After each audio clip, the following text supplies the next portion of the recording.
First is an exciting new development, even if it's relatively minimal to your actual program, but OTA now has the ability to sell branded swag. So if you follow our website and go to our low swag store, there is a third-party vendor who handles all the inventory and allows us to print our logos on a lot of different items. So if that is of any interest to you as an individual or to your program, there is an opportunity to purchase those items available online now.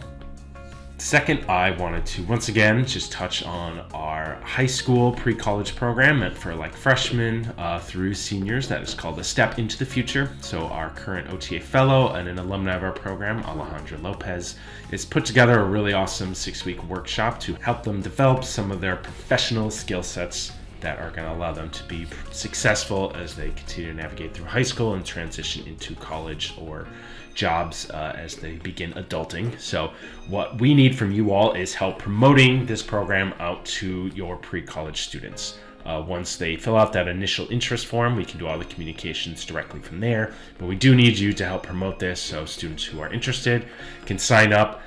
They can participate live on these Saturday workshops. However, there will also be recordings available to people who cannot attend live, and those students will still be eligible for some of the raffle prizes associated with this program. So due date for that is going to be October 13th. So that's when students have to sign up to get in the communications to participate in this series.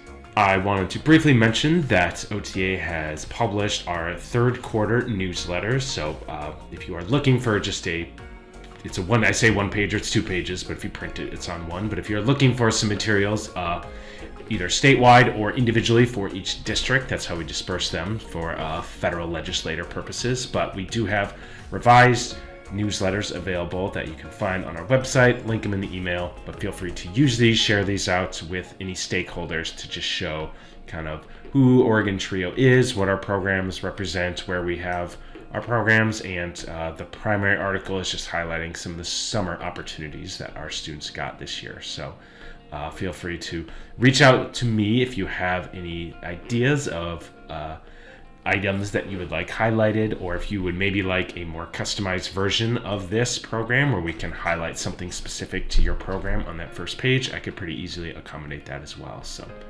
yes, third quarter newsletters for 2023 now available.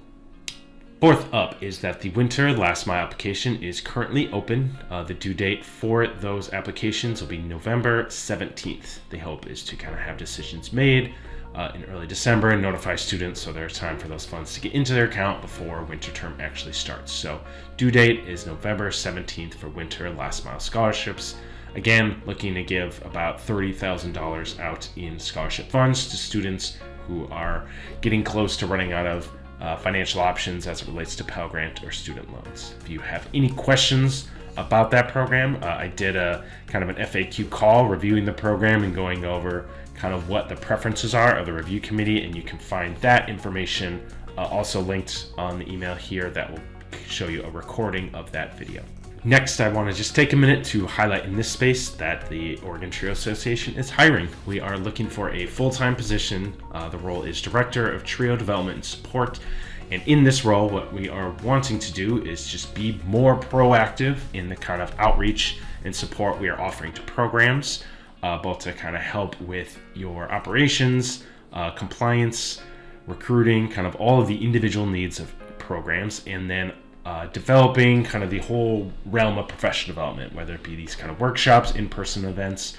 And I just think there's a lot more that we could be doing as an association to serve you all as our members. And I'm looking to add a team member to take on the bulk of that work, so that way I can continue to manage kind of the partnerships, expanding Trio grants, and just the nonprofit management side without kind of giving everyone the short straw in terms of membership. So I'm really excited about this potential. The due date for that is October 20th. That's when the hiring committee is going to do a first scan of the applicants who've submitted a completed application and start doing some interviews. So the hope is to be able to make an offer before Thanksgiving and potentially have this individual start in the new year, starting in January. So if you have any questions at all, feel free to review the position online with a bit more details, or reach out to me directly, and I'd be more than happy to talk you through the theory of what this position is going to be and how you could fit into that, or someone you know can maybe fit into that role. Last item, just doing another call for volunteers. I like to put this out there as much as I can. So if you want to get involved with the Oregon Trail Association, there are a plethora of ways to do that. Currently, we are still short a couple of board members. So if you are at Chemeketa Community College or Western Oregon University, we're looking for a representative from your district. There's also just an open board position in the communications and technology role. So anybody who has interest in being a full-fledged board member for OTA, there are openings there. But we also are always looking for additional help, whether it is with our conferences, the student events, our professional development conference for professionals who work in TRIO, or it's for looking at scholarship committees, so either serving on Last Mile or this new transfer support scholarship we want to develop. If there's any kind of small way you want to be involved, which just are some pretty simple Zoom meetings periodically, the commitment isn't too much, but your impact goes a long way and helps ensure that how we are spending funds and how we're developing our professional development and events is done in an equitable way that is reflective of what the needs are of both our staff and students throughout the state. So again, just email me directly if you have an interest in any of the above kind of items I mentioned, and be more than happy to plug you into that group. So with that, I don't have anything else here. I'm going to be off to the NAMP conference soon, so I'm looking forward to seeing many of you there.